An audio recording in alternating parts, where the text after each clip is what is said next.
Alrighty, we are here with V. I'm going to try the full name once, and then we Yes. can just correct it. So, Vitaliy Raskalov, who you've probably seen all over the internet, Instagram, YouTube, etc.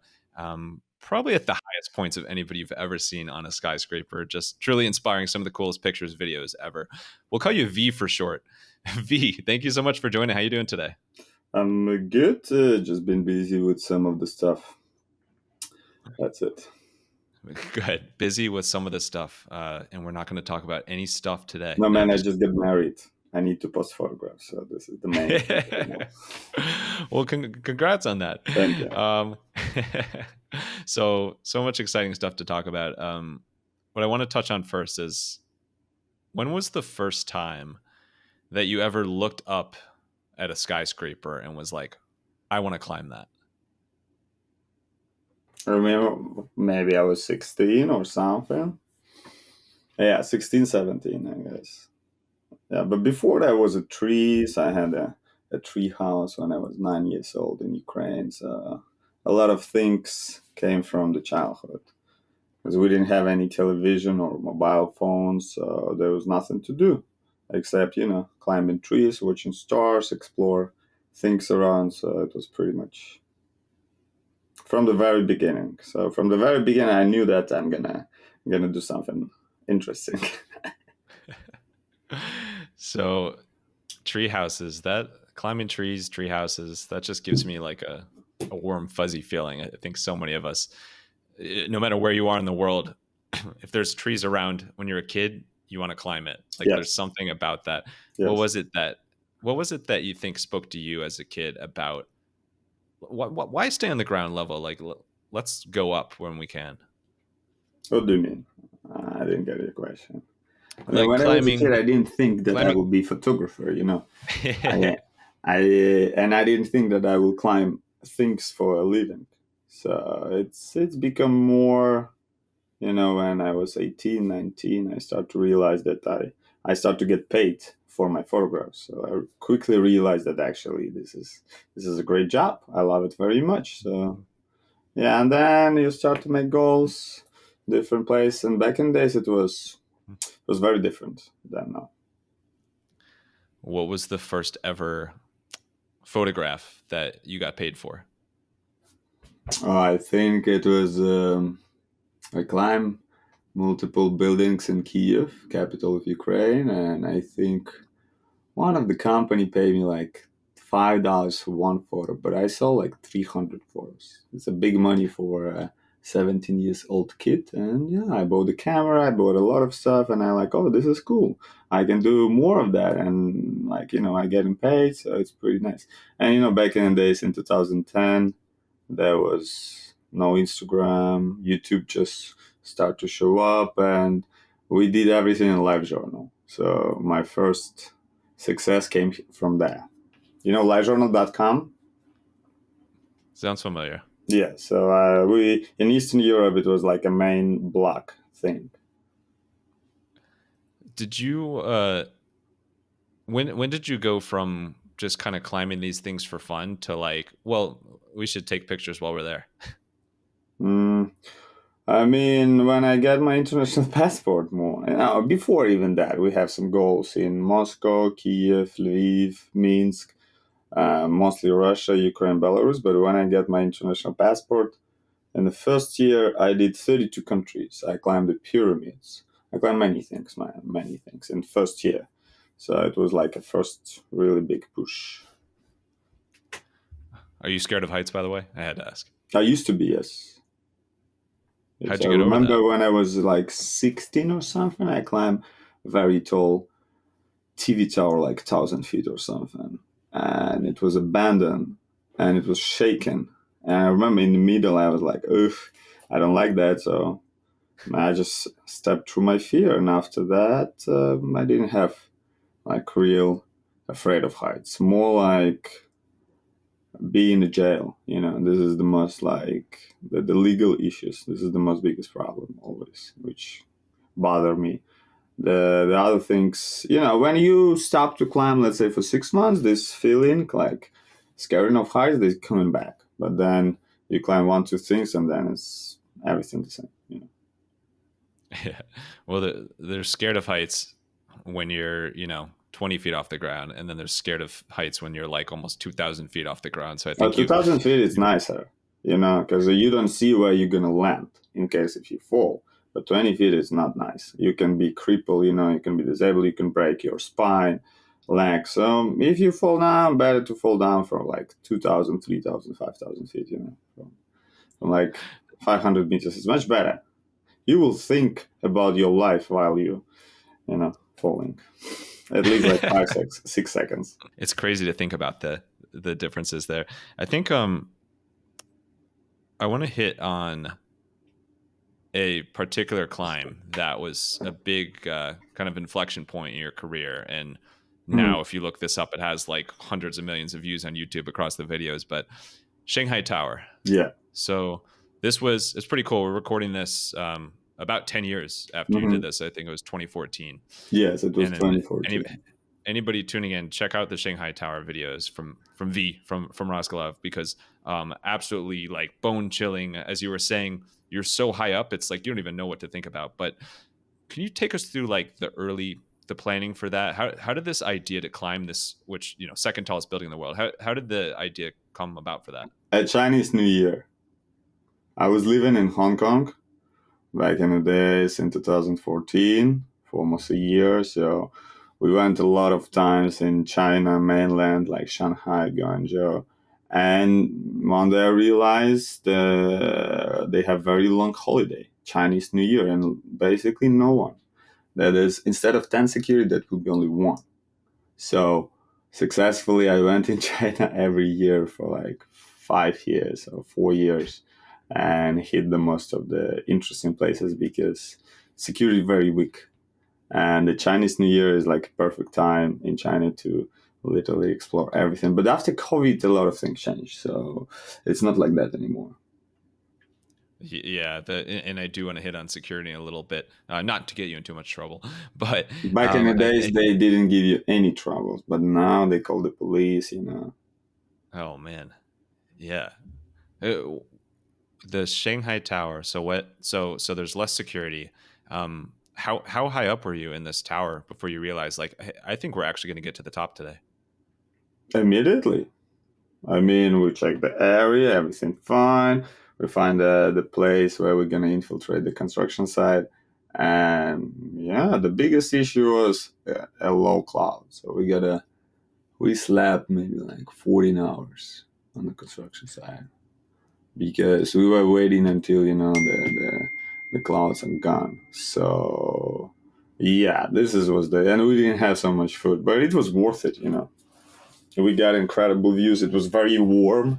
It was end of January, beginning of February, and like, I don't know, maybe plus 23 degrees. It's insane. It's like 75 Fahrenheit. How high up was that you were sleeping? I mean, that's like a 500, long time. 500 meters for sure. Oh Yeah, my god. around 500 meters. So the whole building was 650, but yeah, I think 500 meters. Nice little snooze there. So how do you? So that's a great example of that, like, how do you make sure when you're at like literally these tallest buildings in the world? How do you make sure that you capture such great content, great photographs, great videos, but also make sure that one step after another, you're staying safe as best you Hmm. can? In the end, you never know. It's a it's a matter of the luck. But I've been lucky. A lot of people been unlucky or lucky. It's I think in these things, it's more about your courage. To do something that no one did before, and eventually it's pretty easy. So you just need to have this courage to be the first. So this is why we hit most of the interesting places around the world because no one even think that you can climb them. Do you have any tricks for keeping that courage instead of having that fear that we talked about? Burning Man. it's a good thing to grow a confidence inside of you, especially if you're foreigner, you're not from America. It's a great place to actually a lot of confidence, a lot of courage I got from there. But it's not about climbing, it's more about life. It's like a life courage. A climbing courage, back in the days, I just didn't think about that. I was, yeah, fuck it, we can do that. I mean, when you're younger, you don't think about consequences. And I went in jail a couple of times, and I've been in Dubai in jail. And if I get there right now, for me, that will be much worse than it was in 25. It's a very big difference. So when you get older, it's different. You start to think about a lot of things, about consequences, about jail. And I used to have a partner, the Vadim. He climbed with me on the Shanghai Tower. We climbed most of the places together back in the days. But he quit when his wife get pregnant. And a lot of people from a very old school urban exploration community, some of them quit because family, you're not able to put your life in such a risk when you have a kid who like won't survive without you. So it's changed a lot. I don't have kids, but I got married, so now I got a thing that I'm not only one right now. I have my wife. So Yeah. It's all on the record. No, they say that everything changes once you start having kids, and yes, when you're an urban explorer, it probably changes even more. So big yes. considerations. But um, you mentioned security and going to jail and kind of like the legal side of things. Hmm. Um, how how does that factor into like when you see a skyscraper you want to climb? Like, how do you prepare for like the legal or security ramifications of each particular Depends climb? of the country. Every country has their own rules. They own specific. Let's say you want to climb something in Brazil, right? In Brazil, they shoot first and then ask. So you gotta like keep it in the mind. If they see you sneaking somewhere in the night, they will shoot you. No question asked. In America, it's more about social engineering. It's the most difficult part get into the building. The rooftops are open, most of them, because of 9/11, all of that stuff. But in New York, it's a social engineering. You don't break any locks. You just find your way to get there. Let's say, open a fake company somewhere in Cyprus. Pretend that you work in an import-export corporation and you looking for a new office in the building. They give you a pass in the office. They give you a tour, and then when you're going back, you just sneak into the fire stairs and go on the roof. This is one of the ways, at least in America. Every country different.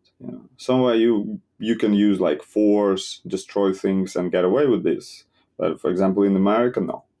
You gotta be very smart. You gotta be very careful. There should be no any prints, marks, whatever. And the craziest part, most of the cameras in America, no one looking down. In let's say in United Kingdom, in London, it's completely opposite. So I'd say the most securest place, by my experience, it's United Kingdom, it's London. And the funniest part, all this urban exploration community basically came from there. So they're very, experienced. Right. Yeah. If you can get around there where there's cameras constantly being watched, then you can get around Yeah, and anywhere. they have more strict laws, and if they get you're in a bad position. But trust me, I've been arrested many times, but to a jail, I went only twice because most of the time you can get away just to talk to people, with the charisma. This is the most powerful tool. It's your language. It's your basically mouth. I've been once I get arrested in Bogota, and somehow I like on English and bad Spanish. I convinced them to let me go, but they were like we were on the way to a jail, but they just let me go. It Wow. depends how you talk. So if you root and because in most of the place, if you get caught, this is your problem. This is like you fucked up, and the people mad and they have a reason to be mad, and some of the people could be fired. For example, this is why I never show anything that I climb immediately, maybe after 6 months, maybe after a year, sometimes after 3 years, and for example, I climb the tallest building in South Korea, and they called me and asked me, can you tell me a specific day where it was? Like, we want to find out, we want to like fire a security. I said, no, I'm not going to tell you anything. So like, it's your fault. You haven't seen us, but and also for the security, it's like, I mean, you're not supposed to fire them. I'm professional, so if I get in the places, just you need to, after me, put some extra measurements. But as I said, usually it takes years to show the content, so people won't be able to repeat that. Or let's say you discover a new place and it's pretty easy to climb, but no one knows about that. When you post it, there will be like a line of urban explorers next day. So have your own specific rules. Some people follow these rules. Some of people don't follow the rules. Most of the people in America don't follow these rules, and they're pretty young kids, When I was starting doing that, there was like 30 of us around the world. And now your online communities are crazy big, and Yeah, the coolest pictures ever. Thousands of people. So that's fascinating, the part, and really, really clever on your part of not posting things immediately. Because and it's a total shift, because I feel like in today's world of social media, so many people are they're live streaming or they're posting on their stories right away, Yes. and you have to be very different and strategic with that. But on the flip side of that, like the preparation, how for like something like Shanghai Tower or like a skyscraper in Manhattan or Seoul, like how long in advance do you start to plan your whatever your James Bond approach of getting up there Could be is? 1 day up to 1 year. Yes, depends how close to I'm to location. The easiest way, just fly there and check the site by yourself. Just walk around, see how many cameras, the entrances.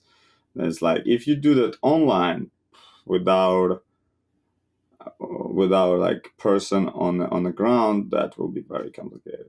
So you gotta fly there always. You can do some research before, like what's gonna happen to you if they get caught or something, or you can ask like explorers from the community who've been in this country before, and for example, they get caught, what consequences they faced, and it's very different. But honestly, most of the climbs, there's like 1-2 day preparation. It's very fast. You just go in the spot. Oh, okay, yeah, I can do that. You mentioned these sharing it on social media, and for anybody who follows you, you've got hundreds of thousands of followers, like subscribers, YouTube. Like you have your own social media pages, but then you've also built this on the roofs community of urban explorers. It's more like, now it's more like a legacy. I'm still doing videos. It's maybe 1 video per year, but it's nice. This channel is 14 years old. It's going to be my channel until I die. And it's basically everyone who I met, let's say in New York City, they all grow up on my videos.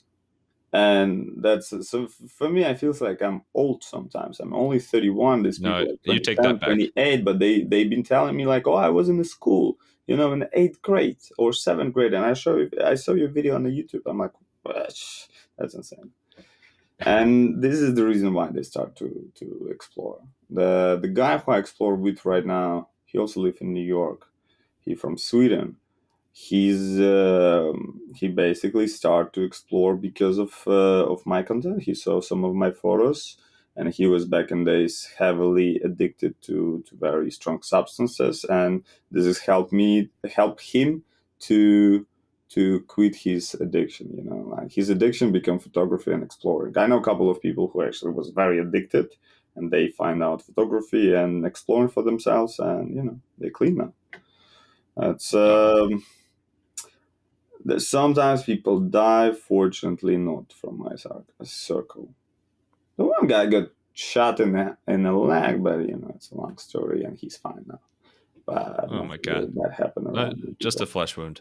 Oh my I god. think he deserved it. He's not supposed to go in the place where he went. So Oh wow. Well, there and your partner, it's Emit. Is that how you yes, say it? yes, Swedish guy. Yes, Yeah, yeah, we most of the past years we climbed together. Yes, we went to Mexico, some other places. He's also like he's older than me, maybe like 10 years or something. But it's impressive, you know. And he's a good climber, and his age, it's impressive. Most of the people in Eastern Europe, most of the men in Eastern Europe die by 55, 60. yeah. Oh my god. So you mentioned this, especially with your partner there, like how urban exploration or urban exploring, whatever you want to call it, provide like can add something to your life, and there's just some sort of thrill or like a healthy addiction that comes with it. Well, healthy if Yes. you're safe. Um, can you talk about like what it's provided for you over the past decade? I mean, man, I've been over 100 countries. You know, I've been like in incredible places. I never had a real job, by the way. I mean, I never went in the office to work five You to climbed like on top of the office. yeah. But yeah, basically this is my life. You know, like it gives me everything. That passion to exploration and photography, and you know, I found myself in that. And back in days, I was the first one who started to post these things in internet because internet was very small. I remember when I started doing YouTube in 2010, like 2011, 2012, there was like 5 people who was doing like really cool stuff. You know, one Dutch guys with their drug slabs channel, really good one. There's a lot of Russians back in the days. They made really good content for YouTube.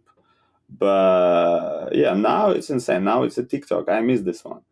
And you know, also the bad thing, a lot of kids get into internet right now. So let's say you do any urban exploration video, you won't be able to monetize that on the YouTube anymore since 2019. Yeah, since 2019. No, like they changed rules completely. Back in the days, I used to make like $3,000 just from the YouTube views every month. You know, not anymore because yeah, they changed the rules a lot, and TikTok also doesn't work. So all these activities, they more like I don't know. Everything was always for myself. The followers, all this like the YouTube, Instagram. I don't know. I'm just too. It's too much. I'm moving more to the way where I can like just forget about these things. Don't go to my telephone. Don't check stories or something like that. And I barely do that, you know. And a lot of people tell me like, "Oh man, you have so many followers, you know, you got to do something with that." But honestly, I don't want to do anything. I mean, I have my channel, I have my schedule to post at least one video per year. I have my climbs, and I'm very happy with that, you know. Oh, that's great. I mean, there's something beautiful that comes from finding out what actually matters the most to you, and also realizing that like you're doing this out of a passion. You're doing this because like you love doing it, and you've inspired so many others along the way. By no means do you have to, do you have to spend all the time on social media or anything like that. Like it's No, totally up to you. yeah, So yeah, and the great thing about social media that I met so many people, so many friends, everything through the Instagram or Facebook, and I got so many like unique opportunities because of that. So yeah, like all the money, let's say, which I make from influencer doesn't worth connection which I get. So it's like it's a great social thing, you know.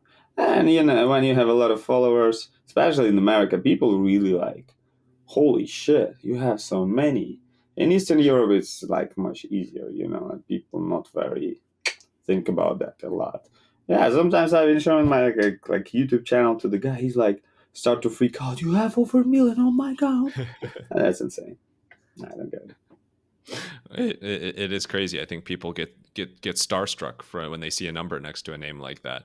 It's, yeah, actually, I have two explorers. they recently just made their movie on Netflix, and they moved to America. And I feel like the girl Angela, she have a star in her head. That's, I mean, we took a photo together, and she said, and I said like, oh nice. She said like, oh yeah, you taking a photo with a celebrity. And the funniest part, I remember these two guys where they were younger than me. They were like next generation or after next generation. So I've been already exploring and traveling worldwide, and they just start to do that. And saying that to a person who saw how you grow up from the very beginning, say that you celebrity and like appreciate that you take a photo with that. That's kind of crazy. It's like some stuff gets in her head. And that's, I've been working a lot with different influencers. I never liked this community, honestly, especially Eastern European, because for people mostly it's like about likes, amount of followers, and all of this. So you get, social media, there's a lot of good on it. There's a lot of bad on it. There's a lot of annoying parts about it. But in terms of the actual content that you make, like the videos are outstanding. And the more recent one was the, I think you called it New York High Times. Yes, it's a New New York, York Times building. Very yeah, good. New York Times building, which is just an absolutely amazing quality. Just such a cool video. You're watching it and you're like, is this guy really climbing this in a lightning storm? So anyway, what goes into making sure that you have such like high quality content when you do post a video? Oh, this is like, first of all, shout out to Drifter Shots because he did all the drone shooting. And in the frame that there's a me and Emil. So, yeah, I mean, nowadays it's easier. Back in days, it was just GoPro. Now you have a DJI mini drone, like, it's so light, so small, you can find, you have a 4K, amazing. Back in days, it was unbelievable, like, to even think that you have a drone, you can fly. And right now, a lot of people think, like, oh, why I should climb somewhere? I have a drone. So, Yeah, but I mean, from experience, what's the difference in seeing something just like a video of something versus seeing it with your own eyes, the view from up there? I mean, it's like, I don't know, it's like, I don't know. What kind of reference give it to? It's like eating burger without real meat and eating burger with real meat. So it's pretty much the same, I guess. That's a good one. I like it. Shout out my college roommate Tyreek, who used to say like on vacation, like, why do you take so many pictures? Like, you could just Google it. I'm like, yeah, well, it's just not the same of just Googling pictures of things versus actually doing it yourself and No, taking pictures are pictures of great. yourself. This is usually only proof that you actually did that, and you're not bullshitting people. Like sometimes people listen to my stories and they're like, no, it's not true. But the best part, I always can back it up with articles or photographs or videos, whatever. So, yeah, What are your but through the years, I realized that I start to take less and less photographs. But back in days, I can take 20, and now I can take 2. So 2 of these photos are good. 20 was like, from 20, maybe 2 were good, or 1. Just observation. what is what's your favorite type of picture to take? I think some, like, fractals, symmetry in architecture. I have a big amount of favorite architectures. For example, Ricardo Bofill or Oscar Nimera. Basically, any of their buildings are very, photo Instagrammable. How people say that photo. I don't know how to say that word on English. Is very difficult. Yeah, Photogeniczne. photogenic. Yes. Yes, exactly. So Yeah, an yeah, the Instagrammable works too. architecture, one of my probably favorite thing, and the person in front of the big city or like big amount of the skyline, something like that. This is, yeah, I like this. And usually photos which I like the most, people don't like, and photos which I don't like the most, people like the most. That's pretty interesting. I have very different tastes with my audience, you know. Why do you think that is? That there's such a difference there in expectation? I don't know. Sometimes I do photos specifically, like I know that people will like it, and people like it. It's hard to predict. Well, Yeah. so you're a man of many adventures, and another one that you did in recent years that is quite different from climbing a skyscraper is your motorcycle journey Oh, around I've been India. doing that for 12 years, man. It's like 12 years? just yes, I Oh, just I not thought this was a paused recent. I've been Mongolia. I traveled through the Mongolia for a month, through the Gobi Desert, all the way from Baikal Lake down to the border with China, and all the way up to Siberia. Also, I did the motorcycle on a Ural Soviet bike with a sidecar on a Baikal frozen lake for 3 weeks, man. We slept in the tents. It was negative 30 degrees. Difficult. Yeah, on motorcycle, I've been riding them for over 12 years, and I went like, I don't know, 30 countries only by bike. India was nice. I mean, it's very exhausting, very difficult, and I kind of was sitting in Berlin and thinking like, I'm not appreciate my life enough. So I went to India, to see how people live. I've been there many times, but I never like travel for months across all the country, all the way north and all the way to south. And I learned a lot of things about religion, about food, everything what I missed back in the days because I was mostly exploring.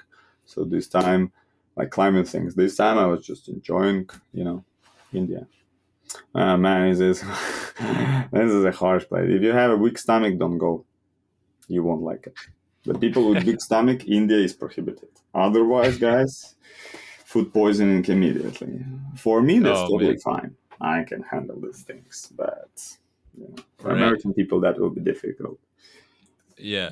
I mean, I love Indian food, but I don't love food poisoning. So we'll Yeah, see. you That's have it's different difficult. food though, Yeah, different yeah, first. exactly. This whole concept of exploring, so like you've done it in so many different ways. Um, what do you think? What do you think motivates you to kind of keep exploring and keep kind of uncovering more of this world in first person? First, I'm very curious. Second, to explain, I have a free time. I have a lot of free time to spend them on researching or going somewhere. And for most of the people, they need the company. They need some. I just can go by myself. This is the best part. Like I never get bored with myself in the first place. So this is why I'm always like, oh, let's go there, let's go there. If I bored in the city, I immediately find something else for myself. Yesterday, I bought motorcycle, because I moved to America. I'm gonna live here for at least like a couple of years. So yeah, I can go to Alaska right now by bike. I have a map of over 500 abandoned places all around the United States. It's pretty incredible. My friend did incredible job. In like 3 years, he was collecting this map. And yeah, with the motorcycle, I can hit so many. A motorcycle ride from New York to Alaska would be quite the journey. Let's hope you Oh man, that's stop easy. for bathroom No, breaks. that's easy peasy. I mean, there's nothing. You have roads. Like, I mean, wow, there's no difficulty to travel across United States. It's like you just drive on the asphalt road all the time. Imagine Mongolia. There's no navigation, no roads, no people, no water, only desert. And forget about your Google Maps or Maps.me, whatever you know about navigation. Just forget about that. We used Soviet military maps from 1980s. If you don't read Russian, goodbye. Like, I don't know, maybe things change right now. I heard they built a road somewhere in the Gobi Desert. I went there in 2019. It's like time machine back in 500 years. There's nothing changed. Let's say it's a 15th or 14th century, and the thing which I saw in Mongolia, how people live there, is the same. How it was 5 years ago or 600 years ago during the Chinggis Khan time. Nothing changed at all. So That- this is like Mongolia is very difficult. I bought a motorcycle from the guy who actually followed me, and in the middle of the conversation, he like, hold on, let me see your Instagram. Show my Instagram. He's like, oh, you the guy who went in Mongolia? I follow you since 2018. So and yeah, the Mongolia is difficult. Not so many people went there. It's like you need the satellite phone. You need so many things there. Do you what's like the Hold on, just for oh, go ahead. understanding, like Mongolia trip Yeah. is way more dangerous than any climb I ever did in my life. Way more dangerous, Like during this month, it was so many times when we almost get die. Something really bad happened, or we run. We lost with my friend with Vadim, who climbed Shanghai Tower because we went together. I remember once we lost, and I only had gasoline, and he had only water. And just nearly impossible to find us. And the app, this air tags, they didn't exist back in the day. Oh my God. So yeah, it's a Well, lot that of like, trust me, India, my trip in India also, like, as a diver is very easy. The climbing is very simple. You in the control of everything. Like you climb, let's say, a crane or a building, you have things to hold. They solid. You realize everything by yourself. But with motorcycle, there's usually bad things. It's not because of you, it's because someone else. So yeah, motorcycle is more dangerous than any kind of exploring. At least trips. What kind of trips I did? Like, yeah, you can die there easily. so that actually takes us perfectly. I have a few more random ones to wrap up with, and I Yeah. think the first rapid fire I wanted to ask you was the time that you've been most scared for your life, and it sounds like it might be Mongolia, but maybe No, let's no, see no, no, outside no. of, yeah, go ahead. I think I was in Central Asia. I was in the border with Afghanistan, Tajikistan, Afghanistan. And I was staying in this very small, like, guest house on a high altitude, like 4,500 meters. Man, and I got like a very strong allergic reaction. I thought I'm gonna die. Oh, was scary. Just a lot of stress, enormous amount of stress, very big change of the weather from like plus 20 immediately in -2, Celsius. So yeah, I had like not anaphylactic shock, but pretty close to it. I start to feel that I'm breathing like heavily, like, and yeah, I just drink one antihistamine pills and just did that stuff. I had it a couple of times, so every time I had this is not because of the climate or something or riding. With the motorcycle. So sometimes there's moments when all your life, flash in front of your eyes. I had so many these moments, like holy damn, a lot, many. That's pretty impressive that I only broke my collarbone on a motorcycle, but yeah, nothing else.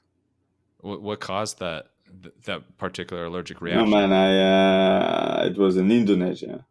I was drunk, and I don't remember how I get on a motorcycle, but I Oh, the found most. out myself on the asphalt. And then I went to a hospital with a broken collarbone. And they told me the surgery is going to cost $15,000. And I said, okay, I'm not going to pay. So I flew from, next day, with a broken collarbone. I flew from Bali to Moscow. Then I stayed there for 2 days. And then I took a train from Moscow to Kiev back in the days before the big war. It was possible to do. And in Kiev, my friend did me surgery. I stayed 3 days in the hospital. Then I flew back to Bali. So I broke my collarbone on 1st January. On 21st January, I was already on a motorcycle somewhere, like riding on volcano. They put me a titanium plate for 1.5 years. And in Ukraine, it's in Kiev. It cost me $600 because my friend he made me surgery. He's like we used to explore together back in days in Kiev when I was a teenager. When I was 17, 18, 19. He was explorer, but but yeah, he's finished his institute and he's become one of the best surgeon in Ukraine. He's like fix football players, minister, like big people. Wow. And yeah, and then I went back to Bali, but now right now I won't do that. First of Yeah. all, I don't drink anymore after this situation because I'm surprised how I stayed alive. I didn't have a helmet, I got very lucky. So yeah, after that, no drinking, more responsible life. So I learned lessons. Well, glad you're doing better. How painful was that, by the way, that traveling for a few days with a broken collarbone before you got treated? No, I didn't have any painkillers. I mean, it's Yeah. painful in the beginning, but then you're like, you just embrace it. That's it. Holy cow. All right. So if you had uh, what's like a dream structure or skyscraper that you haven't climbed but you think would be really cool one day? It's not a skyscraper. It's a different place. But I hope I will be able to witness when Russia collapsed, like it was with Soviet Union. So when the Soviet Union collapsed from 1991 until 2001, it was a gold era of exploring. So I hope this gold era will be again, maybe in 5, maybe in 10, maybe in 15 years. And then finally I will have a chance to explore a Metro 2, some nuclear underground bunkers, which there's a lot of interesting stuff in Russia, trust me, man. And the second thing, North Korea. I hope one day I will be able to go there and will have a freedom of movement. That's mean, imagine you go in a country where people haven't seen foreigners for generations. That's pretty wild. It's like, this is two places I would like to go. Russia in the first place because back in this when I lived there in 2010, 11 and 12, I explore a lot of like underground stuff. It's called diggers. So Mm. you cannot imagine how many insane Cold War system they have. Some people went in jail for infiltration in these places. They're still active though. Oh my God. There's so much, like you don't think about it on the daily basis. Well, maybe you do, but how much of the world is just kind of forgotten about or abandoned and forbidden? And No, man, a lot, a lot. We did a lot of things, but even this Soviet Union echo, still you can like find a lot of insane locations in Central Asia or Mongolia or Russia. In Europe it's less, but on the east it's more. The whole cities, and actually in America you have a lot. You have a lot, man. I found some abandoned cities, some big fields with the airplanes. You have a lot of interesting stuff. all right, one more for you. Bit of a different one. What is your favorite memory all time from Burning Man? Every I've been 6 times, Every man. memory. I've been 6 times. I've been like this year. It was my sixth time, and I'm kind of like,